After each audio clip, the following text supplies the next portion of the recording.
আপনারা যদি ইসলামী রাজনীতি করেন, ইসলামী মূল্যবোধকে সামনে রেখে কথা বলেন, নিশ্চয়ই আপনারা জানেন আল্লাহ তাআলা মানুষকে ধন সম্পদ এবং ক্ষমতা দিয়ে এবং নিয়ে পরীক্ষা করে।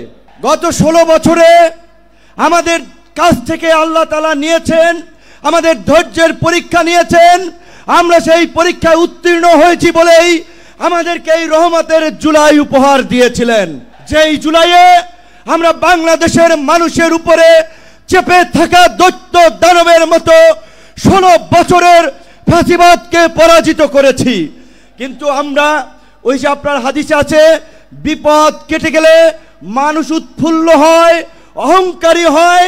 তাই আমরা দেখতে পাচ্ছি এই গণ অভ্যুত্থানে আমাদের অংশীজনেরা, মজলুমরা আজকে উৎফুল্ল অহংকারী হয়ে জালিম হয়ে উঠছে। তাই আপনাদেরকে মনে করিয়ে দিতে চাই, আমরা যদি সীমা লঙ্ঘন করি, শেখ হাসিনার মতো আল্লাহ পাকও কিন্তু আমাদেরকে ছাড় দিবেন না। আজকে যেই ছাত্র জনতার সংগ্রামের মধ্য দিয়ে, যেই রক্ত এবং প্রাণের বিনিময়ে আমরা এই ঐতিহাসিক পরিবর্তন পেয়েছি, এই পরিবর্তনকে টেকসই করার জন্য আজকে বাংলাদেশের মানুষ যে শাসনতান্ত্রিক এবং সরকার ব্যবস্থার পরিবর্তনের আওয়াজ উঠিয়েছে, সরকারকে বলতে চাই সেই শাসনতান্ত্রিক ব্যবস্থার মৌলিক পরিবর্তন না করে আপনারা নির্বাচনের দিকে হাঁটবেন না। নির্বাচনের আগে সমস্ত রাজনৈতিক দল যেন নির্বিঘ্নে প্রচারণা করতে পারে, নিরপেক্ষ একটি প্রশাসনিক এবং রাষ্ট্র ব্যবস্থা থাকে, সেই লেভেল প্লেইং ফিল্ড নিশ্চিত করতে হবে, যেটা আজকের এই সমাবেশের একটি দাবি। একই সাথে আমরা বলতে চাই, গত এই 11 মাস ধরে স্থানীয় সরকারের কোনো জনপ্রতিনিধি নাই, মানুষের একটা চরম ভোগান্তি। তাই অনতিবিলম্বে স্থানীয় সরকার নির্বাচনের মধ্য দিয়ে জনগণের এই দুর্ভোগ লাঘব করেন।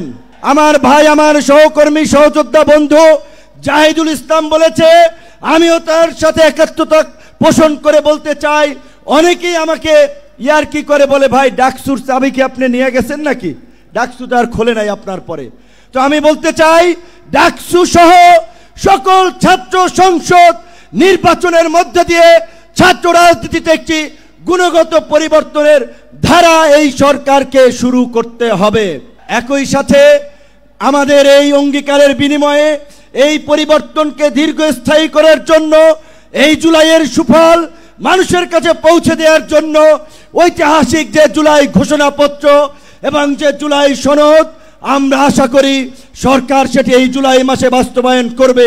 অন্যথায় জুলাইয়ের অংশীদাররা এই সোহরাওয়ার্দী উদ্যানে যেমনি কিছুদিন আগে ইসলামী আন্দোলন সমাবেশ করছে, জামায়াত করছে, অন্যান্য দল করছে, সরকার যদি জুলাইয়ের ঘোষণা এবং জুলাই সনদ দিতে ব্যর্থ হয়, আমরা জুলাইয়ের অংশীদাররাই ঐক্যমতের ভিত্তিতে এই সোহরাওয়ার্দী উদ্যানে আমরা ঘোষণা করব।